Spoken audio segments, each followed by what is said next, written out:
Hey guys, what is up? Inksmith back, and I am making a very impromptu update video on the Shannon and Emily situation.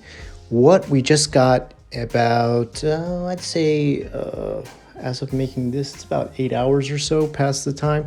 She just made a video following up, Emily did, responding to everything Shannon said.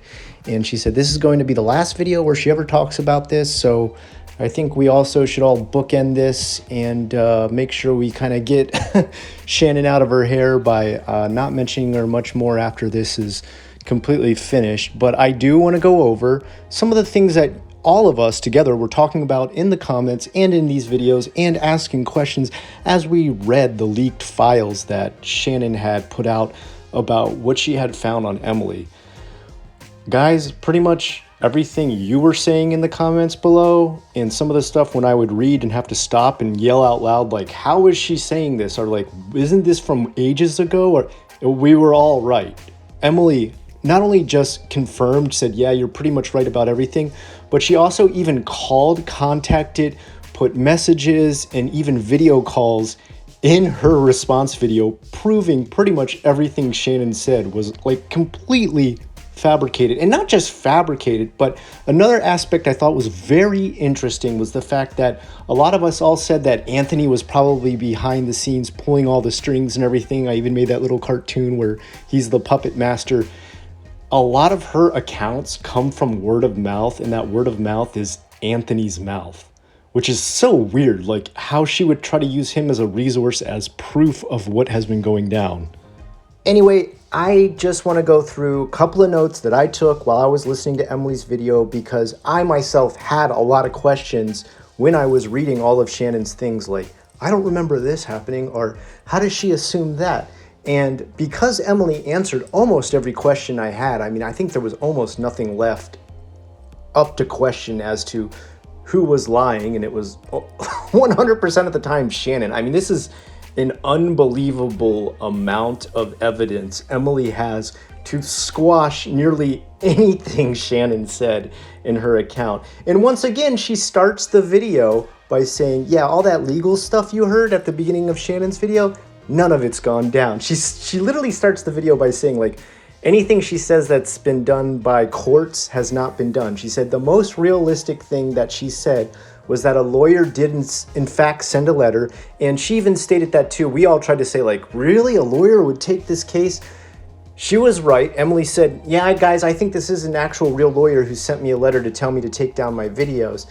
And what she realized is that the company that Shannon had hired were one of these kind of like defamation companies that like try to call things defamation that aren't exactly defamation. Like, for example, if you know the recent Jack Murphy case where this is a horrible thing to compare it to, but he had a past where he had done porn and stuff online, and he tried to get all these people to take it down and had to hire a legal group to do that. And they couldn't take it down because it was real and it really had happened, and all that stuff is still online. That's pretty much what Shannon was trying to get Emily to do, like force her to take down stuff that had actually happened because it made her look super guilty. And Emily didn't have to do it because it was all real. It wasn't actual defamation. You can only actually file slander or libel defamation if what you're saying is not true and cannot be proved.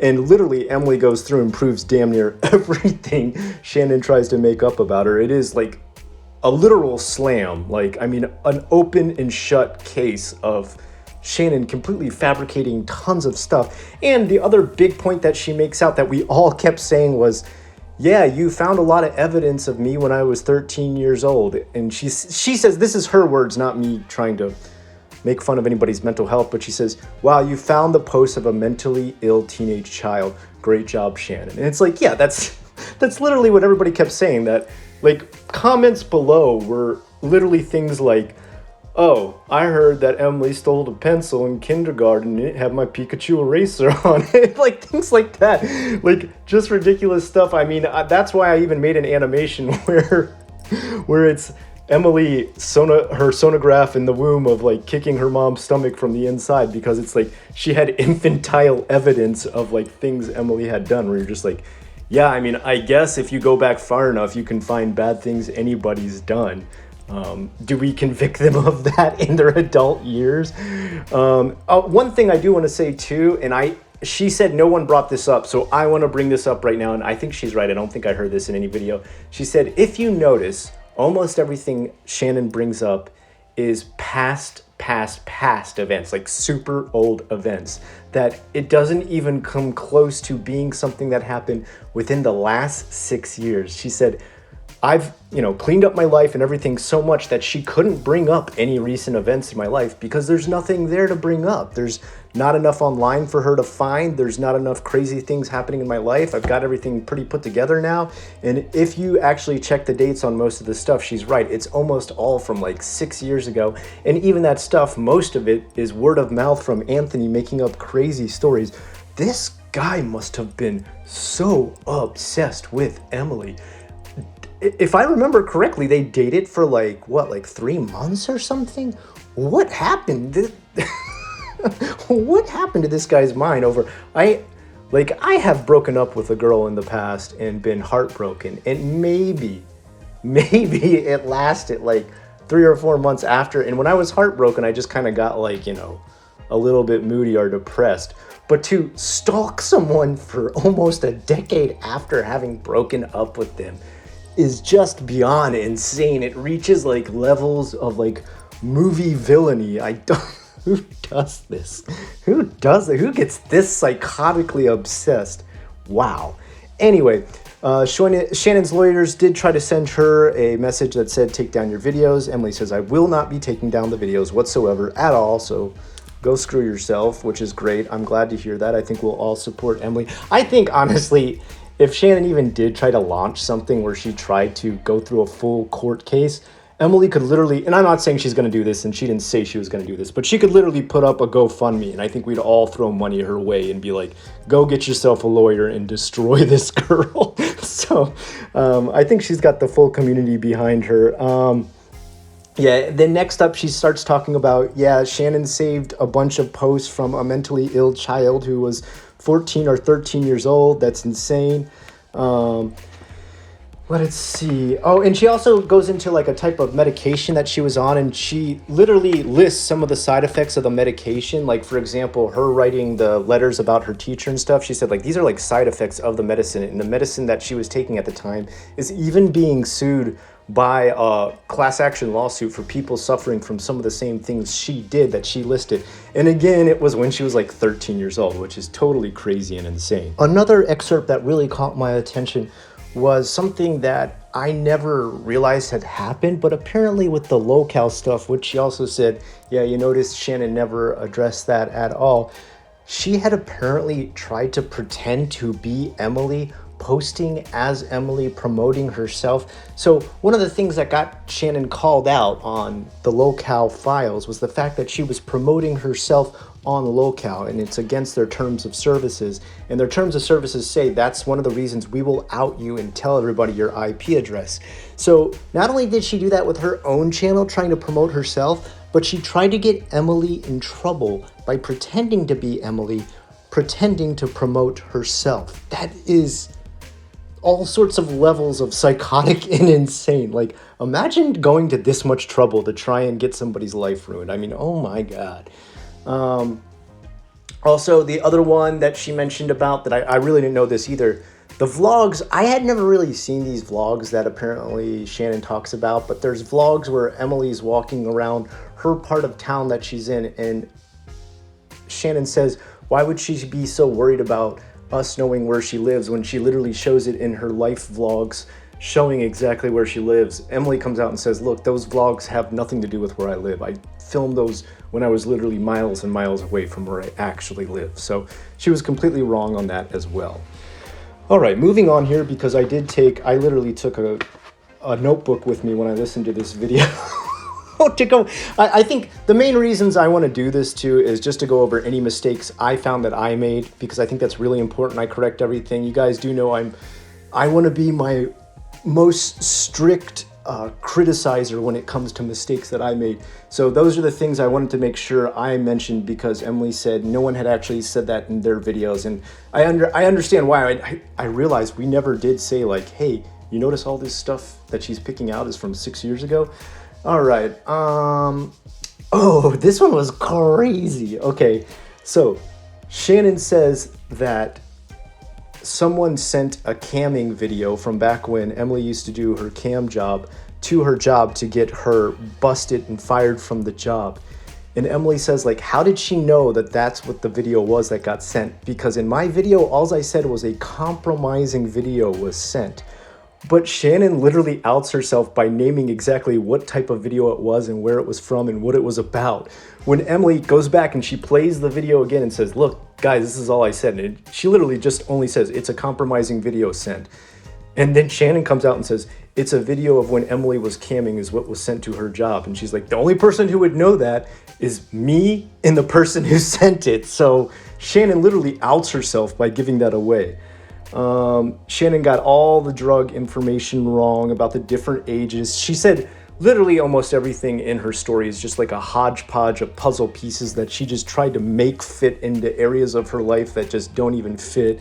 The other part I did say too, where I said most likely she's relapsing when she talks about like, oh, she said she quit drugs in 2013, but she's also saying she's doing drugs in 2016. Yeah, like I said, people can relapse. And also, I don't know why I didn't mention this, but Shannon's stupid idea of like, she couldn't have been doing heroin because I don't see track marks on her arm in the tattoo picture of the two hamsters or chinchillas talking to each other.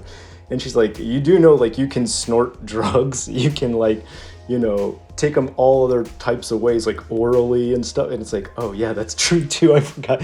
Well, I just said, like, it's probably not the right arm if that's really what she's trying to call to attention, that, look, her arm doesn't have track marks. It's like, well, what about the right arm? That could have track marks. But she said, well, just so you know, like, I used to, like, cook it. So it's many different ways to take it. Okay, Shannon weaponizes Emily's mental illness to excuse Anthony's R word. Yeah, she constantly does this. She's totally right. Emily says, like, the most disgusting and despicable aspect of Shannon's video is the fact that she weaponizes her own mental illness to discount the sexual assault that happened by Anthony. And she's 100% right. I mean, that's all I could think the whole time I was listening to the whole video. I think we can all admit we all have some sort of mental damage at some point in our life, but someone's being total scum when they're trying to use that to rip you apart, especially in something that has to do with stalking and like videos and YouTube and stuff. To have to bring that into it and be like, well, look, she couldn't be telling the truth. She had mental illness in the past. Another part that I needed to point out was the 9gag account was super fake. And this one's crazy. Okay, so anything you heard about the 9gag account, Emily said, like, I've never even had an account on that, so I don't even know what she's talking about with that. But this is the craziest one. Some of the accounts Shannon showed were accounts that Emily herself had shut down over 3 years ago. Like, she had deleted them, like, and deactivated the accounts, and somehow Shannon already had them. So that means before she was ever going to make her video with quote-unquote evidence that her and her private investigator found, she had actually saved these from over like 3 to 6 years ago, which is insane. Like, so Emily's literally going back, deactivating certain accounts, getting rid of certain things. Shannon has already saved them in response to one day having to launch an attack on Emily. So she already knew she was gonna like need all this stuff to try and make Emily look bad. And she's literally saving stuff that Emily's deleting from the internet and having it held onto for years after Emily's had nothing to do with it anymore. That just shows how crazy the level of stalking was. Like, that you're literally saving accounts, screenshots, and old user accounts. It's insane, it's insane. The other part that matched up with everything everybody was saying in the comments down below, and I myself, was that the past relationship stories. So she said, oh, look how many bad relationships she's had. Like, look how many stories she tells with different names and all these people that she said were crazy to her. Emily comes out and says, look, I made those stories to make a YouTube video. I embellished parts of them. I changed a ton of details in them, and I changed names all the time. And she said, sometimes the stories weren't even mine. She said, I'm just literally like borrowing these stories to be able to make a video. And that's exactly what we were all saying before. Do you literally think like all these stories, all these different story time tellers have are their whole life? I mean, especially like the odd ones out and stuff like that. Do you really think every story that guy's telling, he didn't ask from anybody, he didn't borrow a story from anybody? Creators do this all the time. It's very hard to have a lot of things to tell your audience that they will find riveting. She said at times that, I added stuff onto it so it had, a beginning, a middle, and an end. That totally makes sense. Of course, you can't just be like, yeah, and then we just like, I messaged them one last time and we just didn't talk. And you're like, and?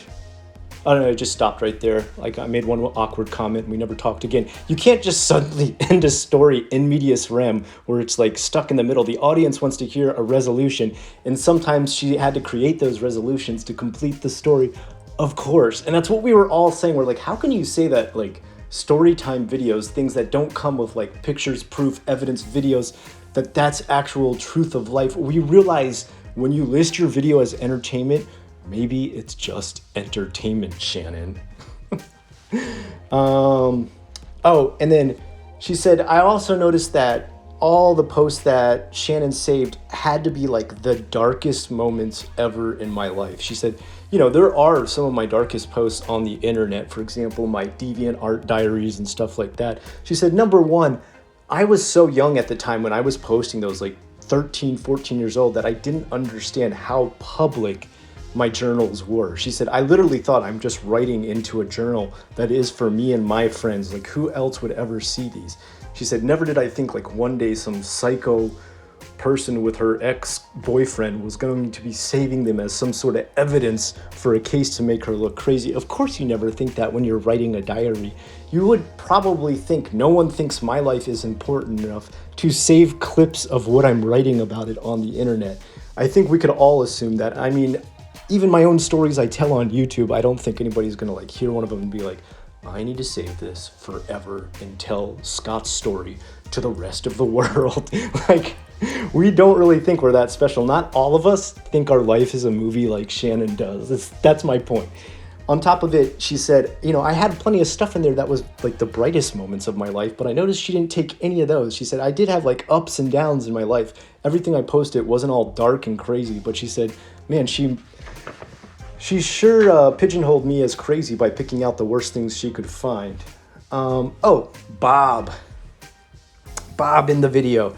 So the guy that Emily lived with for a while, Bob, who Shannon says that Emily's saying all this disgusting things about Bob, that he's her attacker and that he made her cam work. She has Bob on the video. Like, she literally does a video call with Bob, and Bob's like, I don't know why Shannon's saying any of this. She's like, you've never accused me of any of this stuff. He said, like, I didn't know exactly what your work was at that time, but I didn't also harass you and ask you to do anything. I just wanted to see you be healthy. Bob really seems like a good dude, man. That dude seems like a genuinely, like, good, warm-hearted person who actually has a lot of compassion for people. And the fact that he was on there, he freely talked. You could tell there was like no pressure. It wasn't like the video we saw from Brandon. And when I say Brandon's the guy who was dressed in his Halo armor. His videos seemed very tense and pressured, very nervous and very forced. Whereas Bob's on the camera with Emily, they're chatting about her past. And anything Shannon accused him or Emily of is just fault. They're like literally laughing about everything, from like being forced to do cam work to like them being like moving in and out of each other's house and her moving back and forth from her dad's house. She said, yeah, I had a really contentious relationship with my dad. And she also mentioned how crazy it was that like Emily said she knew where she lived by the color of the wallpaper. She said, that's totally nuts. Like, she said, most times I don't even remember whose wallpaper it was. Let's see, what else do we got here? The Brita Filter. Brita Filter is apparently someone who saved Emily's worst videos, and Shannon says this Brita Filter person was a 15-year-old kid who saved old content of Emily's, which were quote-unquote the anime videos, the one, where she like talked naked in a bathtub and stuff like that, and that she had tried to get Brita Filter to take these videos down so that she could save Emily from this horrible person, and that someone had come forward and told her that the person who had saved these videos was a 15-year-old obsessed fan of Emily's.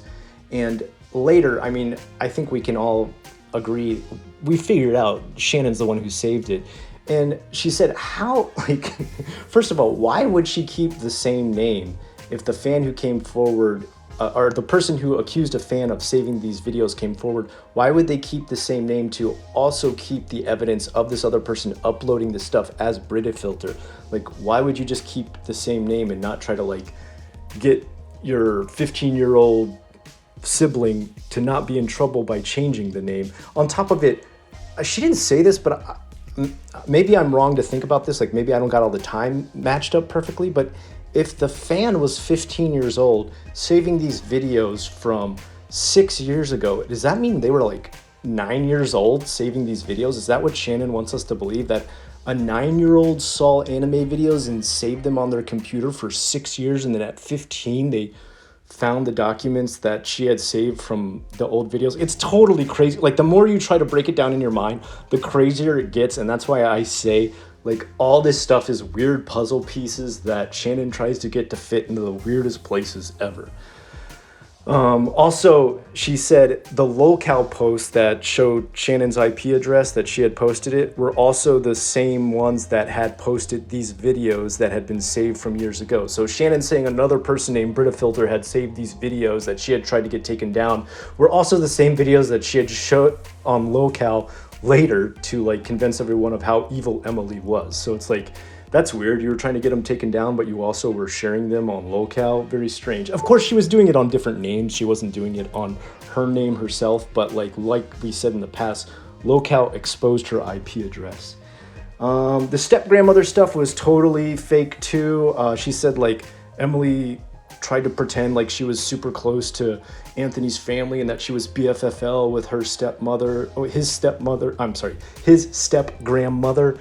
And Emily's like, well, I mean, that's where his recording studio was. So if I saw her, yeah, of course I did, because I recorded 2 songs with Anthony. So definitely I saw his step-grandmother and I talked to her because she was in the same house where I recorded the 2 songs, which you can still hear to this day. So, I mean, does she need any more evidence than that? Like, she literally has her voice recorded at the place where this step-grandmother was. So again, Shannon's totally, her lie is slapped out of her hands and onto the floor. And she's crying about her ice cream cone being on the floor. Let's see. Oh, okay, the next one is the people, I remember this is another one you guys commented on. The people Shannon says will come forward to defend her and talk about how crazy Emily is were actually contacted by Emily after this. And they literally, she shows messages of her being like, hey, do you remember like this ever happening? Or has Shannon contacted you and asked you to come forward and try to prosecute me in court? And they're like, no, what? Like, this is crazy. They're like, I never talk to Shannon anymore. I don't talk to Anthony anymore. So like, all these people Shannon says are on her side and can remember all this different stuff that happened where Emily was crazy. They're all wondering what the hell Shannon's talking about. And Emily literally shows her going through her phone. It's not even like screenshots of her phone that could be altered. It's literally her phone on the table and her like literally going up and down, sliding the messages up and down. So you can see they're definitely not created. The scams that Shannon ran were also very interesting. I did not know about this part. This is one part I did not cover very well because I didn't know a lot about this. So apparently, Shannon has actually scammed a lot of money out of people after accusing all these people of her giving them money and that they need to pay her back. Apparently, Shannon took $400 from one fan who gave it to her to do a commission. She did the commission but didn't properly shout out what the commission was about. The $400 was supposed to be for a commission and to shout out a comic book or animation. I can't remember which one it was. And she just never did it. So when the fan kept messaging her again and again, like, can you follow up with what you said you were going to do? She just blocked her, wouldn't let her talk to her anymore, and never did what the commission was actually for. The other one was Skittle Juice, who she said she wanted to pay $500 to do a commission. She paid her half of the commission, $250. Then she thought she paid her again, but actually paid the wrong Skittle Juice account. And so Skittle Juice only got the second payment that was $250. So she still owed her $250 for a full $500 commission. And this is right when the whole thing went down with Locale and Emily, and she disappeared off the internet and never paid her the rest. And now she wants her to pay her the full $500 back. So, wow. She's owed money she didn't even pay people. Amazing. Let's see. And yeah, that about ends it right there. I said at the end, she makes a very good point that Shannon has made a very disjointed story with pieces that don't seem to fit into anything that's actually happened in real life, and that she's just trying to force these weird things to fit in there. And not only that, a lot of her evidence comes from word of mouth that apparently Anthony made up and told her as evidence. And that is so weird, man. Holy cow. What? I mean, she's crazier, beyond crazier than we even thought. I mean, what? Who does this? Who gets this obsessed?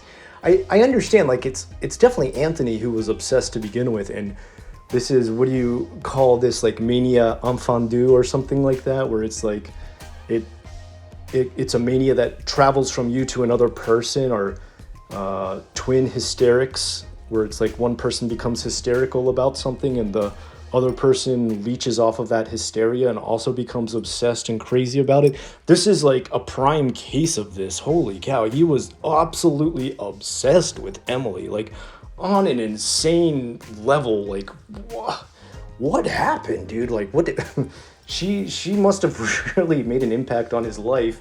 And I guess he was trying to do the same, but in a horrible way. Hopefully this will teach Shannon not to come back. Hopefully this will be the final nail in the coffin, and this will bookend her whole career. I've had some people in the comments below be like, you just wait, I bet in 6 more months she comes back. I would be really surprised if Shannon really does try to come back in only 6 months. Like, maybe I could see 2 or 3 years later down the road, she tries to start a new YouTube account and has nothing to do with her old Creepshow account and tries to be something totally different. Maybe, you know, like even a different type of content, like not even art content, like maybe she reviews movies or something like that, and she doesn't ever let you know who she is. Maybe I could see that happening, but in another 6 months come back, I mean, sure, she can do it if she wants to get roasted again. I doubt it though. What do you guys think? I'd love to know what you guys think. Number one, about all these crazy conclusions at the end that just knock all of the lies out of Shannon's hands. Like, you can literally see this big 112-page document that she made up being slapped to the floor and people stepping on it by everything Emily's come out with. But on top of it, what do you think about her coming back in 6 months? Do you really think that'll happen? If you do, let me know in the comments below. I'd love to hear what your thoughts are on this. And I hope I've covered this pretty thoroughly. I didn't expect to be doing a follow-up video to this so soon, but I want to thank Emily for her response on it. I want to thank her for clearing up so much, and also just how awesome it is that she shouts out everyone who helped her make these videos and everything from the past. It's really cool. I like seeing the community come together and really help someone out who's been in a really horrible situation that they need to be vindicated from. And that's the best part about this whole situation, is I feel like now Emily is fully vindicated, and Shannon, you're wiped off the internet. Thank goodness. The internet's so much better because of it. Until next time, I've been the Inksmith. I hope you have a great rest of the day.